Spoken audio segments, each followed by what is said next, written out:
Assalamualaikum warahmatullahi wabarakatuh.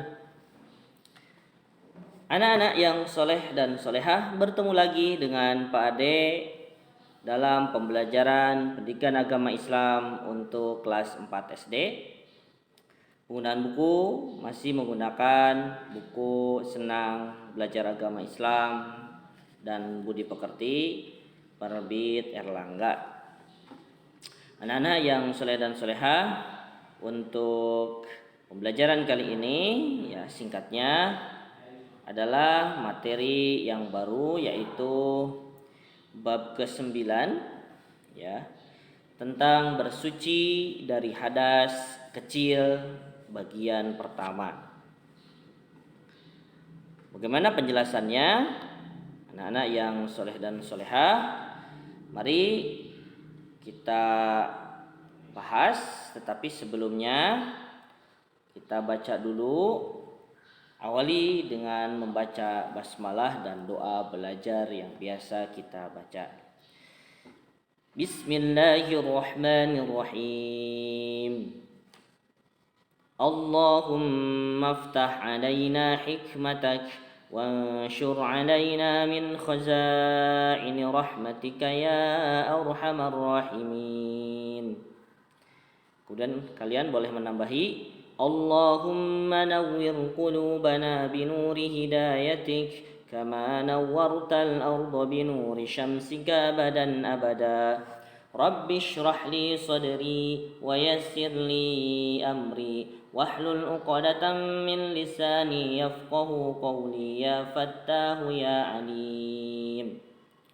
Baik, setelah belajar membaca doa belajar ya, mari kita lanjutkan tentang pengertian bersuci. Anak-anak yang soleh dan solehah,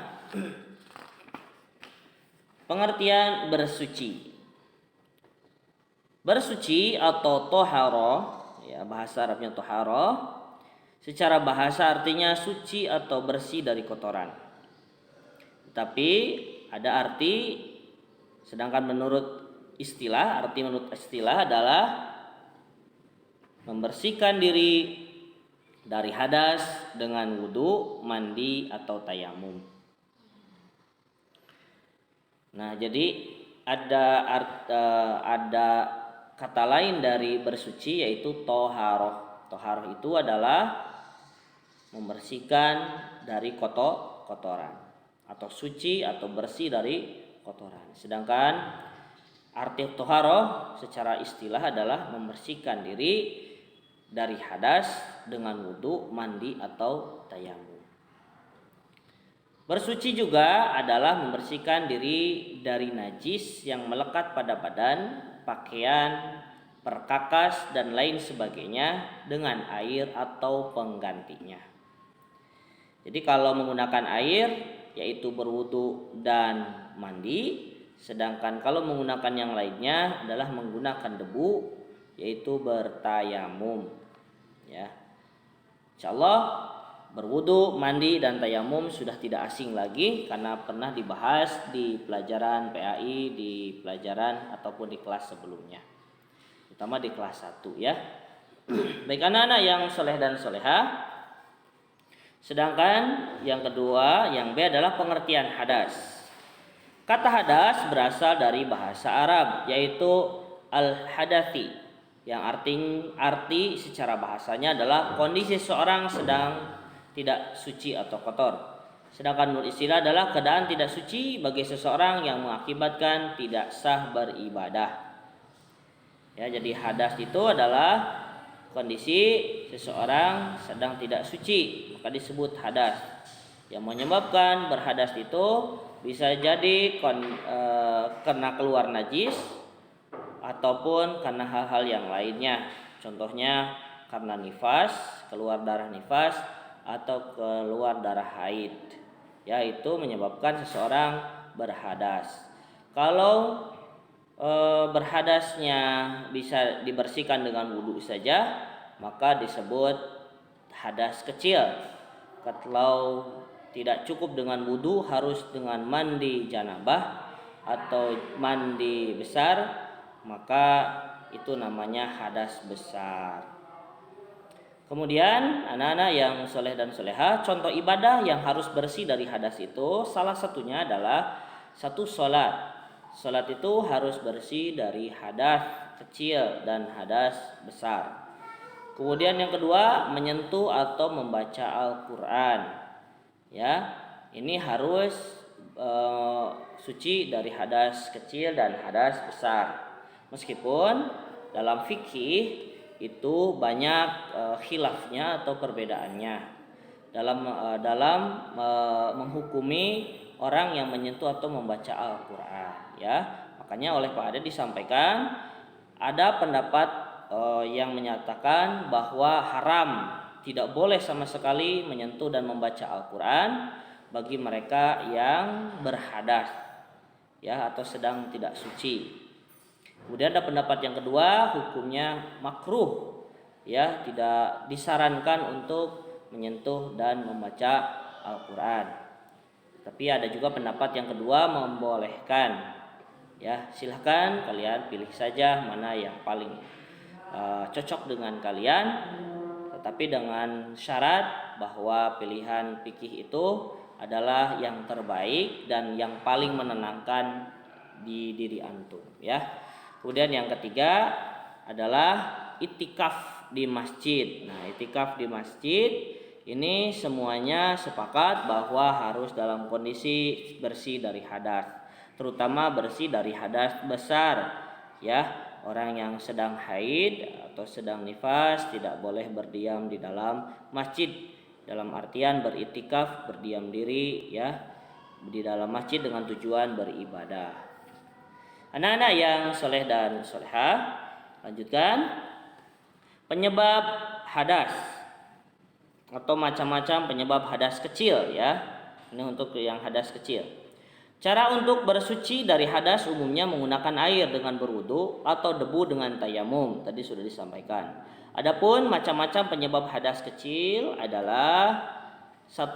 BAK dan BAB, buang air kecil dan buang air besar. Termasuk di dalamnya adalah kentut, ya. Kentut pun itu menjadikan dirinya berhadas, tetapi hadasnya hadas kecil, ya. Maka harus segera disucikan kembali untuk dengan cara berwudu kalau ada air. Kalau tidak ada air, maka dengan bertayamum sehingga dirinya kembali suci, ya, kembali tahur. Yang kedua, hilang akal disebabkan mabuk, gila atau tidur. Hilang akal itu maksudnya dia tidak sadar apakah dia sudah berhadas ataupun tidak berhadas, apakah dia sudah kentut ataupun tidak kentut, apa dia sudah memegang kemaluan atau tidak, misalnya begitu. Maka yang menyebabkan seseorang itu hilang akal itu biasanya 3. 1, mabuk, yang kedua gila, atau yang ketiga tidur. Ya, itu yang disebut dengan hilang akal atau hilang ingatan. Itu menyebabkan seorang berhadas. Maka ketika kembali dari ingatannya, maksudnya dia kembali sadar, maka dia harus memperbaiki bersucinya. Dia harus kembali bersuci. Kemudian yang ketiga, persentuhan kulit antar lawan jenis yang bukan mahram, ya. Maksudnya tanpa ada batas yang menghalangi, maksudnya langsung kulit dengan kulit, misalnya gitu, ya.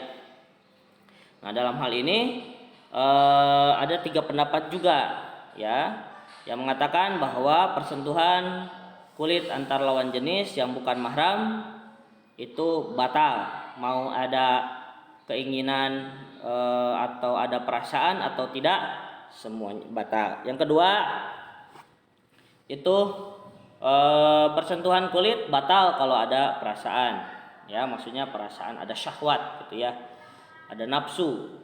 Kalau tidak ada nafsu tidak batal.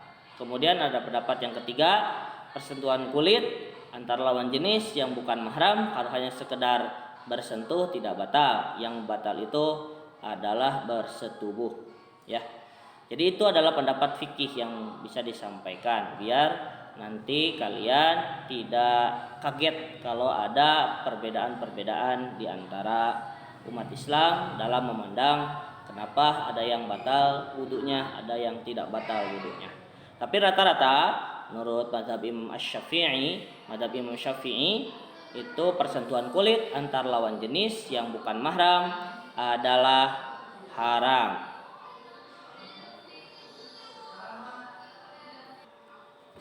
Ya, dilanjutkan. Yang keempat, menyentuh kemaluan dengan telapak tangan. Ya, ini juga membatalkan wudu ataupun menyebabkan dirinya berhadas, yaitu berhadas kecil, ya. Makanya biar terjaga adalah kita tidak sering-sering menyentuh ya kemaluan, ya, misalnya gatal atau apa itu dihindari. Kalaupun gatal maka kita harus memperbaiki lagi ya kesucian kita dengan cara berwudu, ya. Tetapi itu pun hanya hadas kecil. Nah, anak-anak yang soleh dan solehah, ya cukup itu ya untuk materi kali ini. Untuk bagian pertama yaitu bersuci dari hadas kecil.